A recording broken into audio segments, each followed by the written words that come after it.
नमस्कार। धीरेन्द्र पुंडीर ऑफिशियल में आप सभी का एक बार फिर से स्वागत है। संवाद में हम लोग अलग अलग विषयों पर चर्चा करेंगे, लेकिन सबसे अहम है ईरान इजराइल युद्ध के 5वें दिन की अपडेट्स। शाम तक हम लोगों ने जब सुबह आपसे बातचीत की थी, उसके बाद अब तक जो मेजर अपडेट्स आई हैं वो काफ़ी अहम है, उन पर चर्चा की जाएगी। क्योंकि सबसे पहले ज़रूरी है कि हम ये देख सकें आज दिन भर में किस तरह से इस युद्ध का नतीजा आगे की तरफ बढ़ रहा है, यानी युद्ध गहरा रहा है और वो किसके हक में जा रहा है, इस पर बातचीत की जा सकती है। अटैक किसने ज्यादा किए ये देखा जा सकता है, लेकिन जो सबसे बड़ी चीज ये है कि ईरान की जो मिसाइलें हैं वो कहीं ना कहीं इसराइल के आयरन डोम को भेद पाने में कामयाब हो रही हैं। यूं तो दुनिया की तमाम निगाहें इस वक्त मिडिल ईस्ट पर टिकी हुई हैं, क्योंकि मिडिल ईस्ट में कोई भी बड़ा बदलाव इस विश्व की आने वाले 20 से 30 साल की विश्व राजनीति को भी प्रभावित करेगा और मिडिल ईस्ट के पूरे भविष्य को बदल सकता है। यानी एक बड़ा युद्ध है जिस पर बहुत कुछ दारोमदार है कि आखिर किस देश की जीत होती है।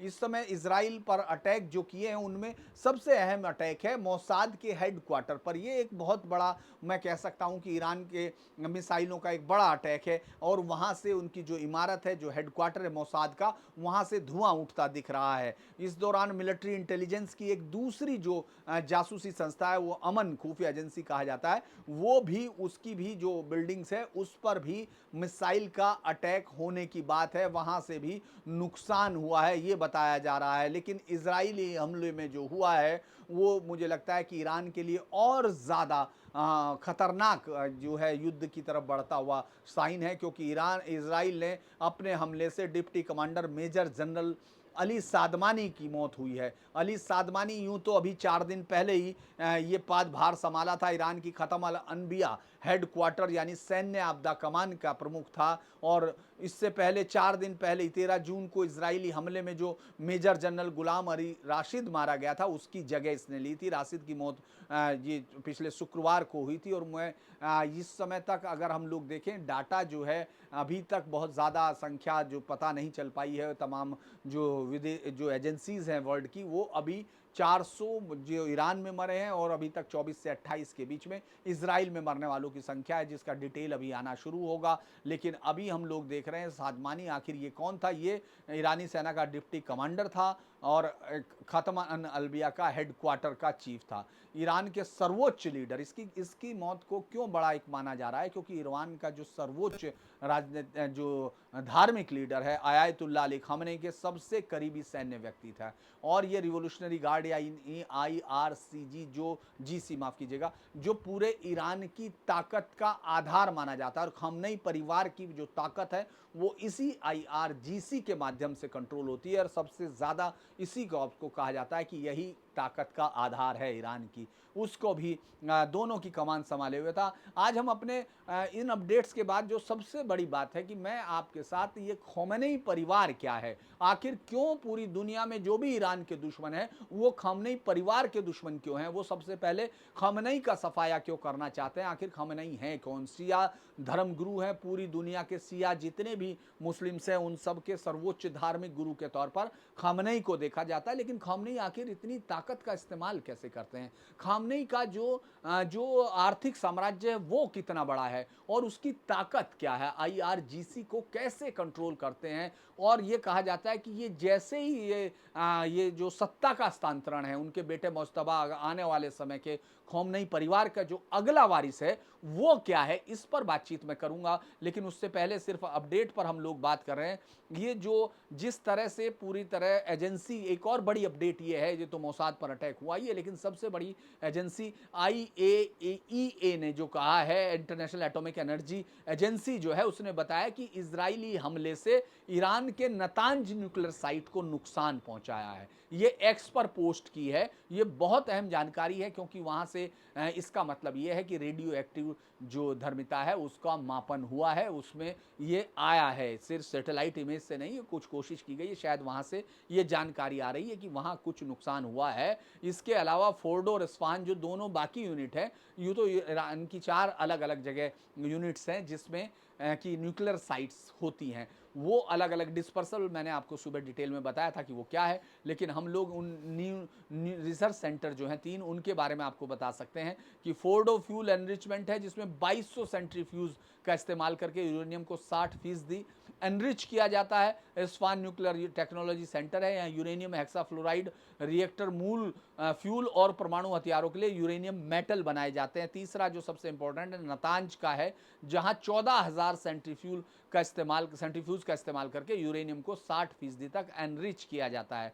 एकमात्र ईरान का बुशर न्यूक्लियर पावर प्लांट है जो चालू हालत में है, जहां रशिया से ईंधन आता है। तो मैं ये हम लोग अगर ये देखें कि एक और बड़ी खबर ये है कि फोर्डो जो तीसरा सबसे इंपॉर्टेंट है पाकिस्तान उसके लिए, ईरान के लिए दूसरा, वहां अभी तक कोई हमला इजराइल ने नहीं किया। इजराइल ने ये बात स्वीकारी है, वहां के अधिकारी ने साफ तौर पर कहा है कि हमने अभी तक फोर्डो न्यूक्लियर साइट पर कोई हमला नहीं किया, हम कोई परमाणु आपदा नहीं चाहते हैं। यानी वहां अगर कोई हमला होता है तो ये साफ है कि वहां एनरिचमेंट इतना ज़्यादा था कि शायद कोई आपदा आ सके, लेकिन वो चर्चाओं में है, ये वहां के अधिकारी कह रहे हैं। और चूंकि आज मोसाद और अमन, अगर हम उन लोगों को देखें तो इसराइल में 3 प्रमुख खुफिया एजेंसीज हैं, एक मोसाद है, एक शिन बेट है और एक अमन है। मोसाद और शिन बेट जो है प्रधानमंत्री के अंडर काम करती हैं। मोसाद एक तरह से हिंदुस्तान की, अगर आप सरल भाषा में समझना चाहते हैं तो रॉ की तरह, जैसे भारत का रिसर्च एनालिसिस विंग है, विदेशों में जो ऑपरेशन है उनको अंजाम देते हैं, उसी तरह मोसाद इसराइल के विदेशों में जो सारे ऑपरेशन है उनके दुश्मनों का खात्मा है, माफ़ कीजिएगा, या उनके बारे में जो विदेशी, जो जहाँ भी विदेशों में इसराइल के खिलाफ अगर कोई षड्यंत्र है तो उसके बारे में सबसे पहले मोसाद ही जानकारी हासिल करती है। और मोसाद बहुत ताकतवर जासूसी एजेंसीज है, दुनिया की CIA की टक्कर की एजेंसी माना जाता है। और कई बार तो उसने ऐसे हैरत अंगेज़ कारनामे, यहाँ तक कि इसराइल के ईरान के जो परमाणु वैज्ञानिक हैं जिन्होंने जो एक बार ख़त्म होने के बाद दोबारा से शुरू किया था, फ़खरेज़ादे, उसके भी कत्ल का जो आरोप है वो मोसाद पर है। मोसाद ने दुनिया में बहुत बड़े उनको अंजाम दिया। सिन बेट है, इसराइल और फिलिस्तीन के कब्जे में आतंकवाद और तमाम चीज़ों का जो वहाँ उन पर नियंत्रण रखती है, और जो इंटरनल वहाँ फिलिस्तीन और इसराइल के जो हिस्सा फिलिस्तीन का जो इसराइल के कब्जे में वहाँ कंट्रोल करती है। अमन मिलिट्री इंटेलिजेंस का विंग है जो सेनाध्यक्ष को रिपोर्ट करता है। और अगर हम लोग देखें, मोसाद जासूसी, साइबर हमले, ह्यूमन इंटेलिजेंस ये करता है। सिनबेट निगरानी, गिरफ्तारी, पूछताछ और मुखबरों का नेटवर्क संभालता है। और सैटेलाइट सिग्नल इंटरसेप्ट यूनिट 8200 जैसी साइबर इकाइयाँ अमन के साथ आती हैं। आज 2 बड़ी घटनाएं हुई हैं, क्योंकि जिस तरह से मिसाइलों ने मोसाद हेडक्वार्टर और अमन के उस पर बिल्डिंग पर निशाना बनाया, ये इसीलिए ये जानकारी मैं दे रहा था कि सिनबेट ईरान के लिए जासूसी कर रहे 2 इजरायलियों को अरेस्ट किया है। अमन यूनिट जो है साइबर ऑपरेशन अभी चला रही है।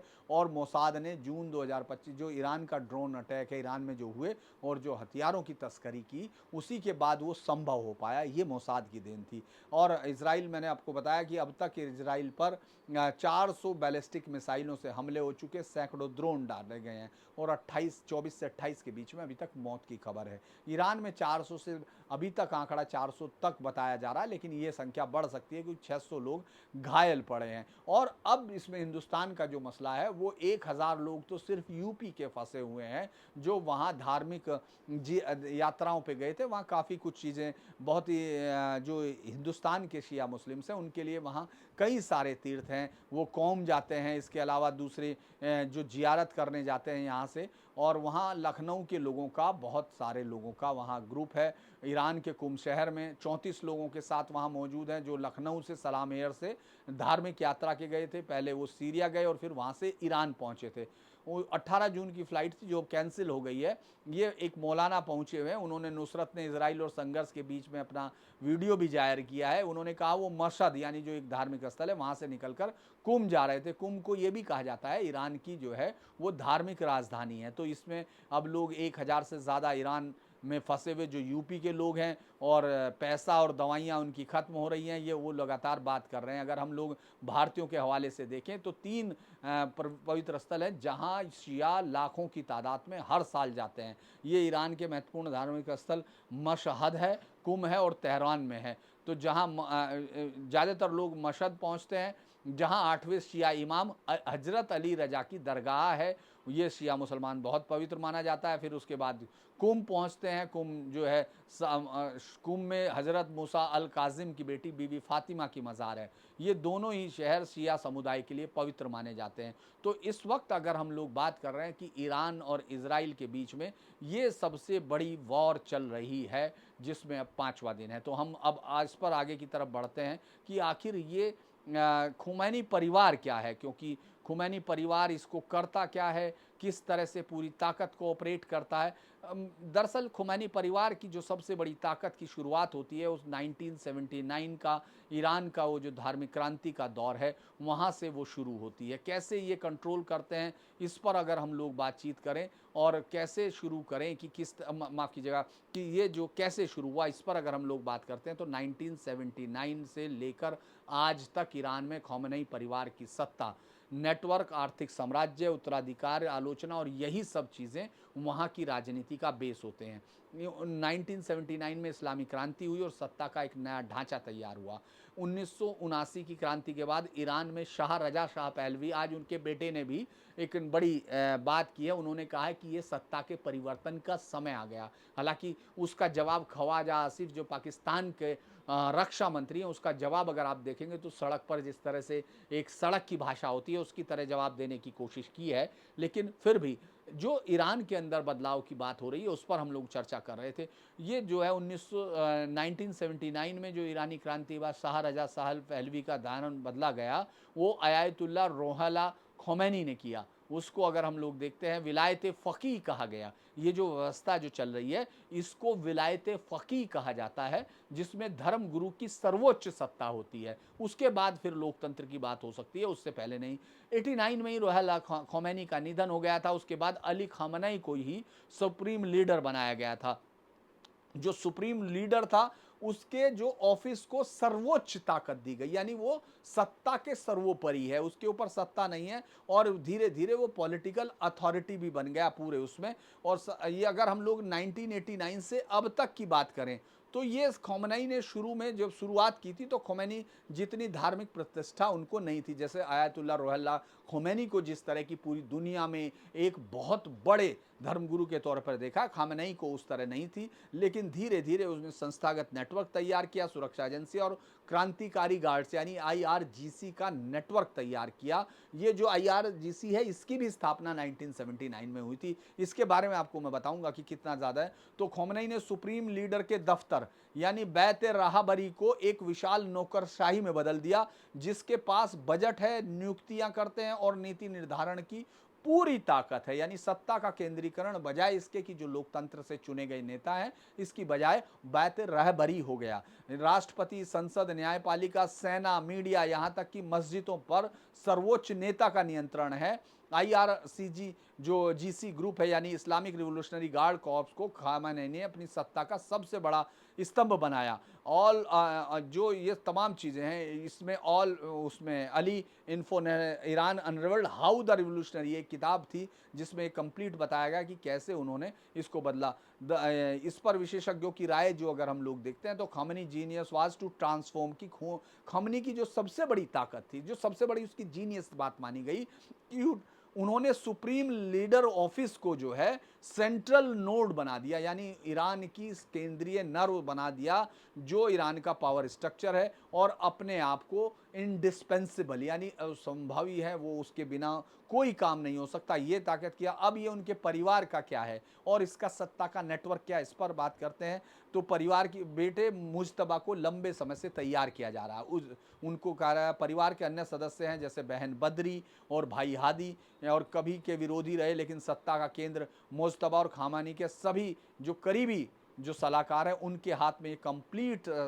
एक सैताद नाम का संगठन है जिसे सैताद अरजाए फैमन हजरत अमान कहा जाता है, एक विशाल आर्थिक संगठन है जिसकी संपत्ति 95 बिलियन डॉलर आंकी जाती है और उस सब का कंट्रोल ये सैताद और आईआरजीसी की जो कंपनियां हैं देश के तेल, बैंकिंग, रियल इस्टेट और दूर संचार में पूरी ताकत रखते हैं। और इसको अगर हम रॉयटर्स के स्पेशल रिपोर्ट देखते हैं तो उसमें बाकायदा दिखाया गया था कि ऐसे खamenei कंट्रोल करते हैं massive financial empire built on property seizures, जो तमाम जगह पर प्रॉपर्टी सीज की गई थी उनके साथ है ये। अगर हम लोग इसका राजनीतिक दबाव देखें, बट ये कंप्लीट कहा जाता है इंस्टीड इज नॉट ए, जो सिताद है वो सिर्फ फाइनेंशियल एम्पायर नहीं बल्कि ये पॉलिटिकल कंट्रोल करने का टूल है जो वफादारी को इनाम और किसी भी तरह की गद्दारी की सजा देता है। ये राजनीतिक दबदबा चूंकि इसलिए आईआरजीसी और बस जी के जो मिलिशिया के शीर्ष अधिकारी सीधे खamenei को रिपोर्ट करते हैं, यानी आईआरजीसी वो संगठन है जिसकी वजह से जो खamenei परिवार है उसकी ताकत ईरान पर सबसे बड़ी ताकत है। यहाँ तक कि न्यायपालिका के प्रमुख, मीडिया के सभी हेड्स, फ्राइडे पेयर लीडर्स, सभी की नियुक्ति सुप्रीम लीडर के हाथ में होती है। हर राष्ट्रपति, चाहे वो रफसंजानी हो, चाहे वो खातमी हो, अहमदीनेजाद हो, रूहानी हो, रईसी हो, किसी ना किसी समय पर उन्होंने खamenei की सत्ता का सामना किया, लेकिन उसके बाद उनके पर कतर दिए गए। तो अगर हम लोग इसको देखते हैं, उनका विरोध बहुत बार हुआ। 2009 का ग्रीन मूवमेंट हुआ, 2017 और 18 और 2022 के विरोध प्रदर्शन जो है पूरी तरह से खamenei के खिलाफ थे, लेकिन उन्हीं के आदेश पर वो पूरी तरह से क्रश किया गया। परिवार के सदस्यों ने कुछ नहीं, इस पूरे शासन की बदरी ने आलोचना की थी, लेकिन सत्ता को चुनौती नहीं दे पाए। अब उत्तराधिकार का सवाल जो ईरान में इस झगड़े से पहले सबसे बड़ा ये माना जा रहा था कि जो सबसे क्रूशियल टाइम इस फैमिली के लिए होगा वो ये होगा जब खamenei की बजाय उनके बेटे, जिसकी खamenei चूंकि 85 साल से ज़्यादा की उम्र है, स्वास्थ्य उसका सही नहीं, बीच में आपने सुना होगा कि खamenei नहीं रहे, ये खबरें आई और बहुत ज़्यादा बड़ा उस पर हुआ। लेकिन मोस्तई खamenei जब सत्ता में आएंगे तो वो तब ये पता चलेगा कि क्या धार्मिक प्रतिष्ठा या आईआरजीसी की सहमति और समाज की स्वीकार्यता इसी तरह मिल पाएगी या नहीं। तो ये जो नेक्स्ट सुप्रीम लीडर का जो सिलेक्शन है ये अभी तक, लेकिन अब तो दूसरी उसमें फंस गया है। मैं तो इसलिए ईरान के जो खamenei की डिटेल्स है वो आपके साथ शेयर करना चाह रहा था। The succession after Khamenei could be the most dangerous movement for the Islamic Republic since 1979। ये वहाँ के लोगों का कहना है जो तेहरान यूनिवर्सिटी के एक्सपर्ट हैं। अब जो ये तमाम चीज़ें अगर हम देखते हैं, आईआरजीसी और खamenei के बीच के मजबूत संबंध है, लेकिन सत्ता हस्तांतरण पर हो सकता है कि ये संबंध बिगड़ जाएं। धार्मिक प्रतिष्ठा और जन समर्थन में जो कमी आई है पिछले कुछ समय से आपने देखा अलग अलग जगह पर, तो मुझे लगता है कि वो एक बड़ा समस्या हो सकती है। अब अगर हम लोग ये देखते हैं कि किस तरह से ये आईआरसीजी का कैसे बनता, आईआरजीसी कैसे बना, ये 1979 की इस्लामी क्रांति के बाद इसको एक नई धार्मिक सत्ता के तौर पर, वैकल्पिक सैन्य बल के तौर पर डेवलप किया गया और इसका सीधा नियंत्रण सर्वोच्च नेता यानी उनके हाथ में है। इसका अगर आप संगठनात्मक ढांचे की बात करें, चूंकि आखिर आप ये सोच सकते हैं कि आईआरजीसी ऐसी क्या चीज़ हो सकती है कि खamenei का इतना बड़ा कंट्रोल हो, तो आप ये जान लीजिए इसकी 32 रीजनल कमांड्स हैं। नेवी इसकी है जो पर्शियन गल्फ में है, वो मुख्य भूमिका इसकी है। एयरफोर्स जो बैलिस्टिक मिसाइल्स और ड्रोन है वो आईआरजीसी के पास रहते हैं। कुदस फोर्स जो विदेशी अभियानों के लिए जैसे हिजबुल्लाह, हमास और इराकी मिलिशिया को जो कंट्रोल करता है, जिनको वो पूरा उनके साथ साना बसाना खड़ा रहता है, वो उनका है। बसीज जिसके लाखों स्वयंसेवक हैं जो आंतरिक दमन और सामाजिक नियंत्रण आप अक्सर देखते होंगे जो बुर के और तमाम चीज़ों पर बसीज है। आर्थिक साम्राज्य इसका ज़बरदस्त है। सरकारी अनुबंध और निर्माण, ये आईआरजीसी की निर्माण कंपनी खातव अल अनबिया, जिसका मैंने आपको कहा था हेडक्वार्टर का हेड जो मारा गया सादमानी, वो देश की सबसे बड़ी ठेकेदार है, वो जिसमें अरबों डॉलर के इंफ्रास्ट्रक्चर, तेल, गैस और तमाम प्रबंध। आईआरजीसी ने तेल और गैस के निर्यात में छुपे हुए नेटवर्क के जरिए फ्रंट कंपनियों से अरबों डॉलर कमाए हैं। बैंकिंग और वित्त, मुझे लगता है कि मैं शायद आईआरजीसी का आपको पूरा इसलिए बता पा रहा हूँ क्योंकि बताने की कोशिश कर रहा हूँ ताकि आप ये समझ सकें आखिर खamenei क्यों ईरान की नर्व है और क्यों खamenei के बिना ईरान नहीं हो सकता और वहाँ एक बदलाव आ सकता है। यो आईआरजीसी में उसकी ताकत छिपी है। रियल एस्टेट सैताद, मैंने आपको बताया कि क्रांति के बाद उसने जब्त की गई थी संपत्तियां और उन सबको सैताद के अंतर थे और विशाल संपत्ति क्रिएट की। काला बाजार और तस्करी का सारा ताकत आईआरजीसी है जो तेल, शराब, इलेक्ट्रॉनिक्स आदि के जरिए भी अरबों डॉलर कमाए हैं। इसका आर्थिक प्रभाव साम्राज्य का क्या होता है कि राजनीतिक नियंत्रण होता है। इसी आर्थिक नियंत्रण के दम पर आईआरजीसी पूरे नौकरशाही, संसद और स्थानीय प्रशासन में अपने लोगों को भर्तियां कराता है। रोजगार का ठेका, हजारों नौकरियां, ये सब आईआरजीसी भेजता है और इसका ज़्यादातर इन संसाधनों का हिस्सा प्रॉक्सी मिलिशिया और आंतरिक सुरक्षा पर खर्च करता है। राजनीतिक दखल लगातार रहता है। आईआरजीसी के पूर्व अधिकारियों को संसद, कैबिनेट और गवर्नर, साथ में न्यायपालिका में शीर्ष पदों पर इसी से रिलेटेड है।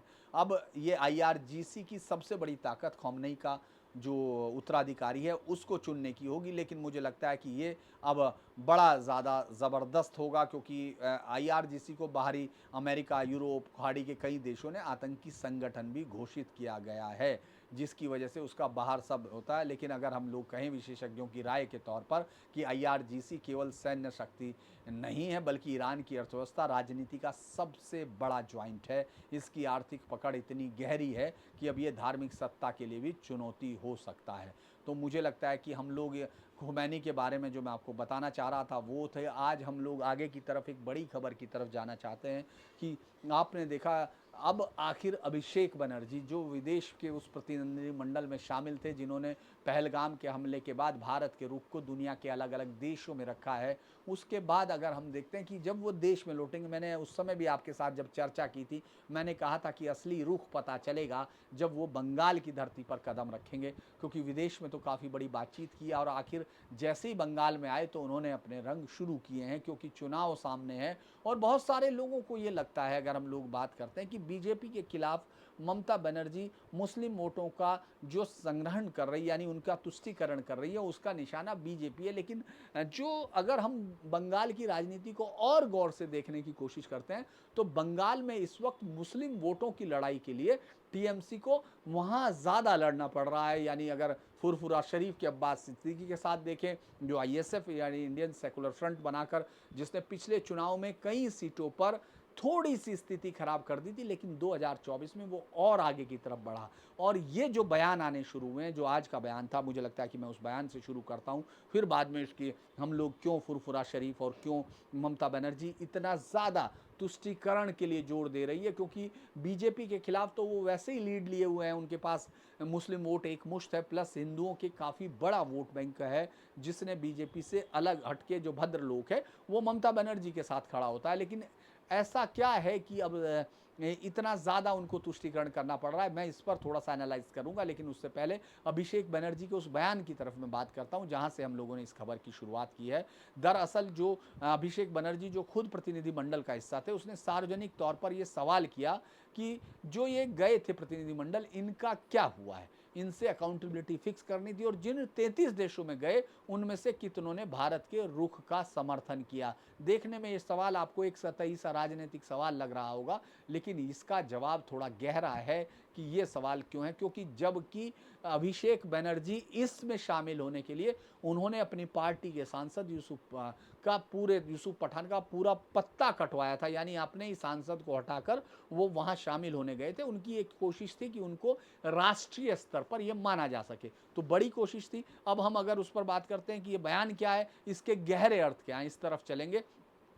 क्योंकि बीजेपी के साथ सीधी लड़ाई है, उसमें उसको मुस्लिम वोटों की अग्रता है। लेकिन आप ये सोचें, अगर मुस्लिम वोटों में जरा सा बदलाव आ जाए, मुस्लिम वोट अगर ये 5 से 7% इससे उधर हो जाए, तो 39% के साथ जो बीजेपी एकदम बिल्कुल सत्ता के करीब खड़ी थी, वो 43% पे खड़ी, 44% पे खड़ी टीएमसी के लगभग बराबर आ जाएगी, या बीजेपी सत्ता में आगे बढ़ सकती है। ये बड़ा कारण है। इसीलिए उस 4% के वोट को तोड़ा ना जा सके, ये मजबूरी है इस समय, क्योंकि फुरफुरा शरीफ और एआईएमआईएम ने कोशिश की है। कांग्रेस और एक तरह वामपंथी दल तो मुस्लिमों के अंदर अपनी ताकत खो चुके हैं, लेकिन फुरफुरा शरीफ एक ऐसी धीरे धीरे बढ़ती हुई, और हाल फिलहाल के दिनों में जिस तरह से उसकी सक्रियता बढ़ी है, उसने मजबूर कर दिया है कि और ज्यादा ममता बनर्जी और उनके भतीजे भाईपो यानी अभिषेक बनर्जी और ज्यादा टिल्ट दिखाएं मुस्लिम वोटर की तरफ, और सॉफ्ट जो तुष्टीकरण है उसको ज्यादा हार्ड दिखाने की कोशिश करें कि वो मुस्लिमों के सबसे बड़े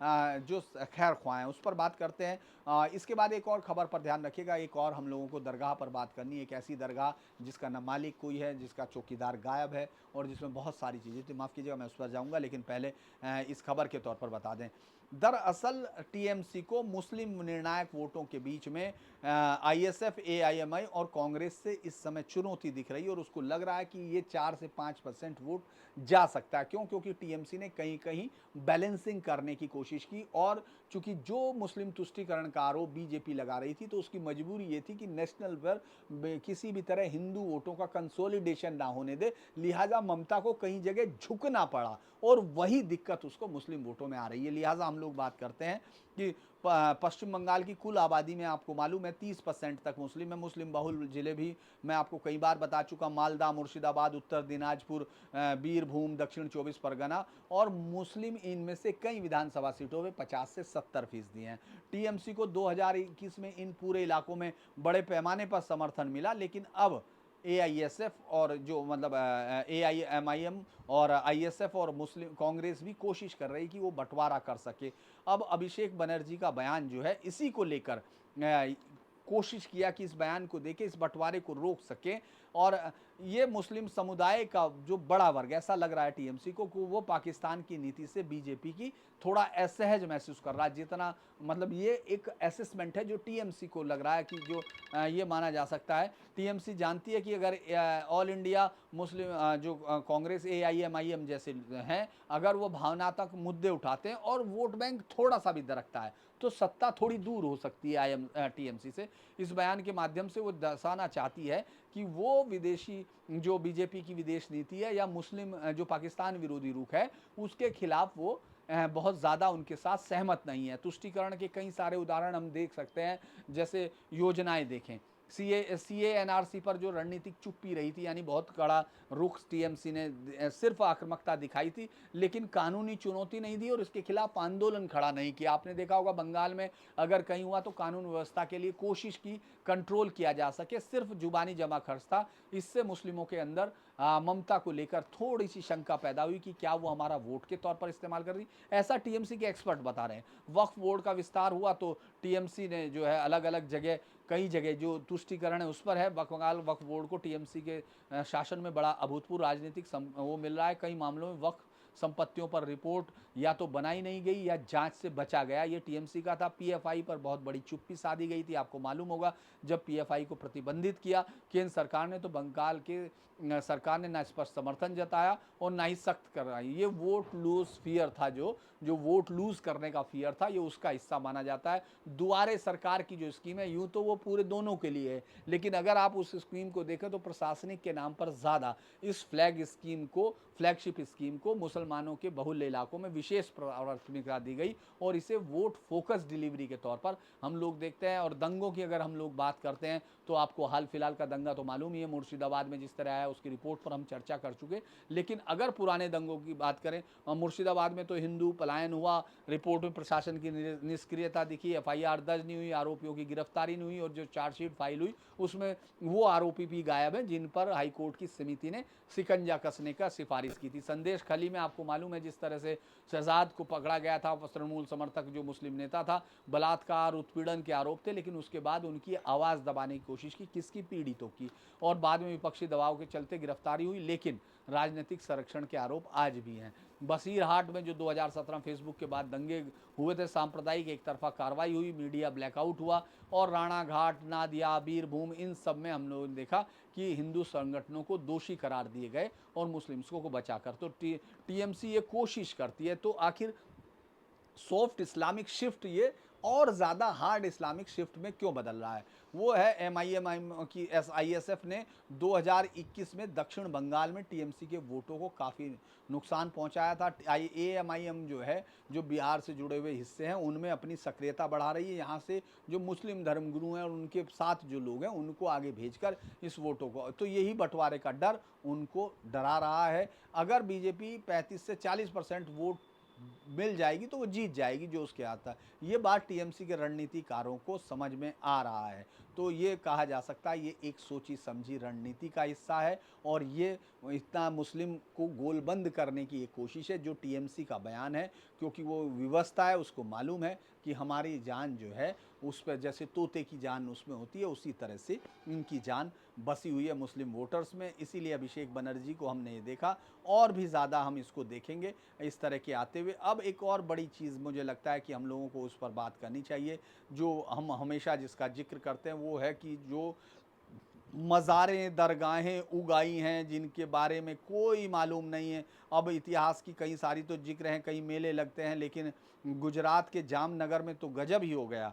वहाँ तो ये जो दरगाह जामनगर के बच्चू नगर, बाघेर बाड़ो इलाके में रंगमती नगर के किनारे, नदी के किनारे है। ये आपने खबर सुनी होगी, लेकिन मुझे लगा इस पर ज़रूर बात करनी चाहिए कि जब वो अवैध निर्माण गिराए जा रहे थे, तो उसमें 11,000 वर्ग फुट की, लगभग 1021 वर्ग मीटर की एक सरकारी ज़मीन पर एक अवैध दरगाह दिखाई दी। बहुत चमकदार दरगाह है, बहुत खूबसूरत है। आप फ़ोटो डालेंगे तो आपको, अब तो खैर वहाँ मलबा है, वो ये संरचना जामनगर में नगर निगम और पुलिस ने हटाई। अब तक की सबसे बड़ी धार्मिक संरचना, यानी माना जा रहा है दरगाह वो है।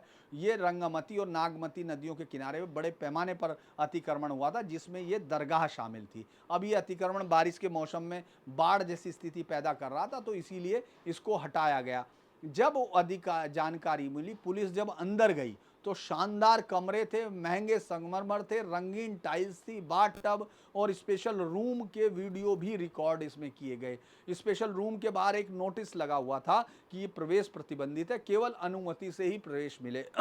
आप समझ सकते हैं, करोड़ों का इन्वेस्टमेंट है, ये कोई छोटा मोटा इन्वेस्टमेंट नहीं था। और एक नोटिस और लगा था कि दरगाह में कोई दान पैसा नहीं लिया जाता, और यहाँ कोई नकदी या कोई दान पात्र नहीं है। तब पुलिस को यह समझ में नहीं आया कि आखिर इतनी भव्य संरचना के लिए धन कहाँ से आया। मतलब इतनी बड़ी दरगाह आपने बनाई है, उसके लिए कहीं से पैसा तो आया होगा। और तब जब कोई दान नहीं मिल रहा, पुलिस को जब पुलिस ने जांच की, तो उसको लगा कि इसका अवैध गतिविधियों के लिए किया जा रहा है। लेकिन कोई ये जान नहीं रहा है कि ये है किसकी, ये इसको बनाया किसने है। हालांकि पूरा जो हटाया पुलिस ने कब्जा, वो तो लगभग 71,935 यानी 72,000 वर्ग मीटर पर से हटाया गया है, जो 194 करोड़ की क़ीमत है। लेकिन सबसे ज़्यादा जो परेशानी है कि वो ये जो अवैध मज़ार है, ये क्या है, इसके बारे में जो दरगाह है, इसका कोई वली वारिस कोई नहीं, क्योंकि ना किसी की हड्डियां निकली, ना कोई कब्र दिखी,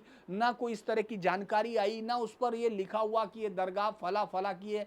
क्योंकि ये जो दरगाहों के माध्यम से जो कब्जा करने की प्रवृत्ति है, वो इतने बड़े लेवल पे पहुंच गई कि अब उनको किसी मजार के लिए हड्डी या दफनाने की जरूरत नहीं है। वो कहीं भी कुछ भी बना के एक हरा, उस पर रंग पोत कर, उसके ऊपर बहुत बेहतर, बहुत खूबसूरत, बहुत शानदार, बिना किसी संगठन के, बना किसी उसके, वो बना सकते हैं, और पुलिस और सरकार को कुछ पता नहीं चलता। ये इसलिए है क्योंकि ये गुजरात में है, गुजरात में ये कई साल से बनी हुई होगी। आप ये समझ सकते हैं उस वक्त सरकारें क्या कर रही हैं। ये सवाल हर बार खड़ा होता है, लेकिन चूंकि बहुत सारे लोगों को लगता है कि नहीं, सरकारों पर सवाल नहीं होना चाहिए, खासतौर से बीजेपी पे तो कभी नहीं होना चाहिए, और गुजरात जैसी जगह में तो कभी ही नहीं हो सकता। लेकिन ये तमाम जगह आपने देखा होगा, गुजरात में इतनी बड़ी संख्या में इस समय बांग्लादेशी हटाए गए, वहाँ देखा गया होगा 5,000 से ज़्यादा झुग्गियाँ हैं, उसमें ज़्यादातर बांग्लादेशी। और ये मज़ार तो और बड़ी हैरानी की बात है कि इसके चौकीदार की तलाश की जा रही है। मतलब मज़ेदार बात यह है कि अभी तक ये पता नहीं चला कि इसका ऑनर कौन है,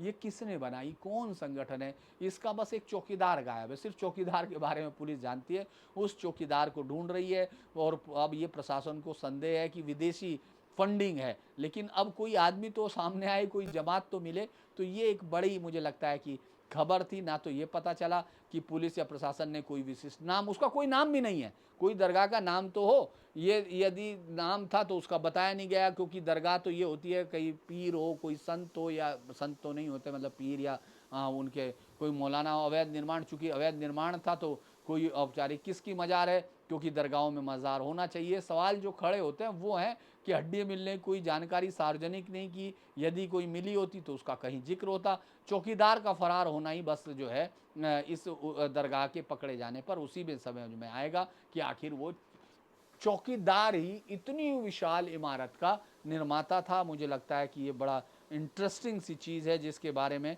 बहुत ज़्यादा कम से कम देखने की ज़रूरत है।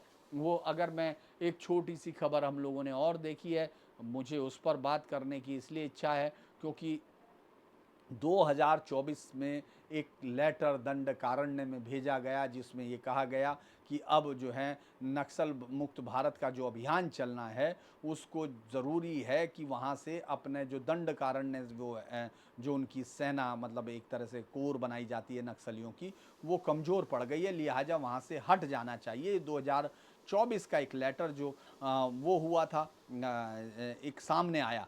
चूँकि भारत सरकार का जो नोटिस था वो 31 मार्च 2026 तक उसको पूरी तरह ख़त्म किया जाना है, जो नक्सलवाद है, और उसी को लेकर अगर हम देखते हैं तो बीच में आपने देखा होगा एक और जो समझ में आना शुरू हुआ कि किस तरह से जब नक्सल पर शिकंजा कस गया सरकार का, उस वक्त बहुत से लोग बातचीत की भूमिका की बात कर रहे हैं। इससे पहले की गई बातचीतों में हमेशा से नक्सलवादियों ने अपने आप को रीग्रुप किया, अपने आप को मजबूत किया, और उसके बाद फिर देश पर हमला करने में उन्होंने पूरी ताकत जोड़ दी। अगर हम लोग 2024 के उस खत को देखते हैं जिसमें ये कहा गया कि हम सरकारी उनसे कमज़ोर पड़ रहे हैं, हमको यहाँ से वापस मुख्यालय पर वापस लौट जाना चाहिए दंडकारण्य को, यानी वो बस्तर का इलाका जहाँ कोई के भारत सरकार मौजूद नहीं होती थी, राज्य सरकार मौजूद नहीं होती, वहाँ इस सरकार की जो सबसे ताकतवर कार्रवाइयाँ थी उन्होंने, हमको लगता है कि 2024 के इस लेटर की जानकारी के बाद अगर हम लोग देखें तो ये एक बहुत बड़ा कार्रवाई हुई।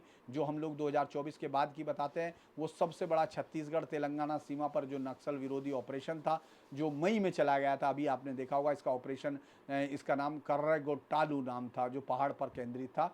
इसे गृह मंत्रालय द्वारा नक्सलवाद के खिलाफ अब तक का सबसे बड़ा ऑपरेशन बनाया। इसमें 31 कुख्यात नक्सली मारे गए थे, जिसमें कई वरिष्ठ काडर भी शामिल था। सुरक्षा बलों को कोई नुकसान नहीं हुआ था। इसमें सीआरपीएफ की कोबरा बटालियन में जो हम लोग इसलिए बात कर रहे हैं क्योंकि यही वो इलाका है जहां कभी भारत सरकार का झंडा नहीं फहरता था, तिरंगा, इस देश का तिरंगा नहीं फहरता था। कर्रेगट्टलू पहाड़ जो है पीपुल्स लिबरेशन गुरिल्ला आर्मी का बटालियन 1 जो प्रमुख नक्सली संगठन का मुख्यालय था। इस गढ़ को मुक्त कराना झटका माना जाता है। अमित शाह खुद जो गृह मंत्री थे उन्होंने इसकी तारीफ की थी। तो मुझे लगता है कि नक्सलियों के अगर हम लोग 2024 के बाद में देखें तो 290 नक्सलियों का खात्मा किया गया था। उसके बाद 1090 नक्सलियों को गिरफ्तार किया गया था। 881 ने आत्मसमर्पण किया। 2024 में जहां 1080 घटनाएं हुई थी, वहां 2024 में महज 374 रह गई थी। तो ये जो खासतौर से मुझे लगता है कि 2025 में जिस तरह से सबसे ज़्यादा 4-5 महीने जो अभी तक गुजरे हैं, उनमें नक्सलों के खिलाफ सबसे बड़ा अभियान चला। 197 से अधिक हार्डकोर नक्सलियों को ढेर किया जा चुका, और 4 महीने में ही 718 नक्सलियों ने समर्पण कर दिया है। तो मुझे महाराष्ट्र सरकार ने भी 2024 में बहुत ही शहरी नक्सलवाद और नक्सल संबंधी जो संगठन हैं उनसे निपटने के लिए नया विधेयक पेश किया था। जो लोग शहर में बैठकर वो करते हैं, मुझे लगता है कि उनके खिलाफ जो बड़ी एक कार्रवाई का भी वो किया गया था। तो ये जो लेटर है जिस ये बताता है कि जिस तरह से इस सरकार ने नक्सल के खिलाफ कार्रवाई शुरू की थी, आखिरकार उसके रिजल्ट मिल गए, और वो लोग जो है भाग रहे हैं उन तमाम जगह से जहां कभी कोई सैनिक भी नहीं घुसता था। ये माओवादी जो सर्कुलर था, ये इसमें साफ था राजनीतिक कमजोरी की, रणनीतिक कमजोरी को खुद उन्होंने, माओवादियों ने माना था कि अस्थायी झटके से कमज़ोर है और अपनी सेनाएं पीछे हटा रहे हैं। ये लगातार आती बातचीत की उन्होंने मांग की थी, चाहे कांग्रेस जैसे कुछ मतलब एनजीओ कुछ हैं जिन्होंने ये मांग की थी कि सुरक्षा बलों नक्सलियों को राहत दिया जाए, और वो हमेशा इस राहत का गलत इस्तेमाल करते हैं। तो मुझे लगता है कि ये एक सरकार की एक बहुत बड़ी कामयाबी है, और ये ऑपरेशंस जारी रहेंगे तो मार्च 2026 में नक्सलियों का सफाये का जो एक प्लान रखा है, जो योजना है, मुझे लगता है उसकी सफलता मिलेगी। आप सभी को अनुरोध है कि इस वीडियो को अगर आपको पसंद आया तो लाइक कीजिए, सब्सक्राइब कीजिए, शेयर कीजिए। हम लोग फिर आपसे मुखातिब होंगे। तब तक के लिए नमस्कार।